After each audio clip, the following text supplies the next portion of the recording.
کچھ لوگ ایسے ہیں جنہیں اللہ عقل دیتا ہے، عقل خالص خدا کا فضل ہے۔ آپ یقین کریں بہت سارے پڑھے لکھے لوگ بھی سیانے نہیں ہوتے، ڈگری ہوتی ہے شعور نہیں ہوتا۔ اللہ تعالیٰ کچھ لوگوں کو معاملہ فہمی دیتا ہے۔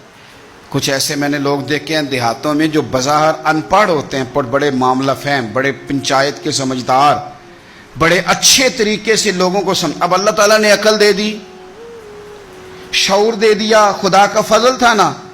اللہ نے ان کو بولنے کی طاقت دے دی، اپنا معافی ضمیر کہہ سکتے تھے، بات کرنے کی صلاحیت تھی۔ انہوں نے کیا کیا؟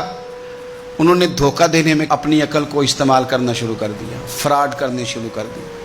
انہوں نے کہانیاں سنانی شروع کر دی تو اماں کو بھی کہانی سنا گئے، ابا جی کو بھی کوئی کہانی سنا کے نکل گئے، حتیٰ کہ اپنے مرشد کو بھی کہانی سنا دی، کوئی نہ کوئی سٹوری سنا کے نکل گئے، استاد کو بھی کہانی۔ خدا اگر شعور دے تو اگر آپ اس سے منفی کام لے کے اتنا آگے جا سکتے ہیں تو آپ اپنی عقل کو مثبت جگہ پہ استعمال کریں تو خدا آپ کے شعور سے کام بھی بڑے بڑے لے لیتا ہے، پھر بڑے بڑے کام ہو جاتے ہیں، بڑا اللہ تعالیٰ نواز دیتا ہے۔ لیکن کبھی بھی اپنی صلاحیتوں کا منفی استعمال نہ کریں۔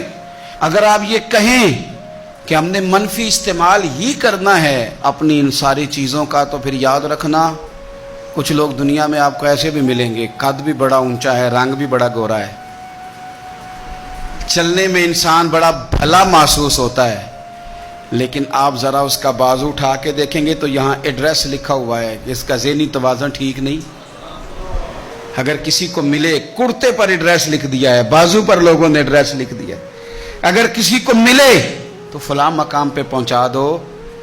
وہ ایک دفعہ خبر لگی کسی علاقے کی کہ ایک مقام پہ نا پڑھے لکھے اور مالدار نوجوان بڑی مہنگی گاڑی میں آئے اور ایک بوڑھے شخص کو زبردستی گاڑی میں ڈالنے لگے، اور وہ بوڑھا اتنا غریب تھا کہ فٹ پاتھ کنارے بیٹھ کے وہ خیرات مانگ رہا تھا۔ تو بہت سارے لوگ جمع ہو گئے، پولیس کو بھی بلا لیا گیا۔ جب آئے تو انہوں نے کہا تم اتنے مالدار ہو تو اس فقیر کو کہاں لے جانا چاہتے ہو؟ تو بچے رو پڑے، پہلے بتاتے نہیں تھے لوگوں کو، پھر وہ رو پڑے۔ انہوں نے کہا نہ ہمیں تنگ کرو، لے جانے دو۔ کا مسئلہ کیا؟ کہنے لگے یہ غیر نہیں ہمارے والد ہیں۔ ماجرا کیا؟ کہنے لگے بیچارے بڑے سمجھدار تھے، بزنس مین تھے، سب کچھ تھا، پر نہ اب ذہنی توازن ٹھیک نہیں رہا، اب سارا کچھ ہوتے ہوئے سڑکوں پہ بھیک مانگتے ہیں۔ او بے پرواہی ویک سجن دی، جتھے کسے دی پیش نہ جاوے، انہیں تاجاں والے در در رولے، تے او منگتے ہیں تخت بٹھاوے۔ سجنا کسے نو کارا ملدا ہی کوئی کعبے او خالی آوے۔ تو اگر آج شعور سلامت ہے، شعور، تو پھر تھوڑا خیال کریں۔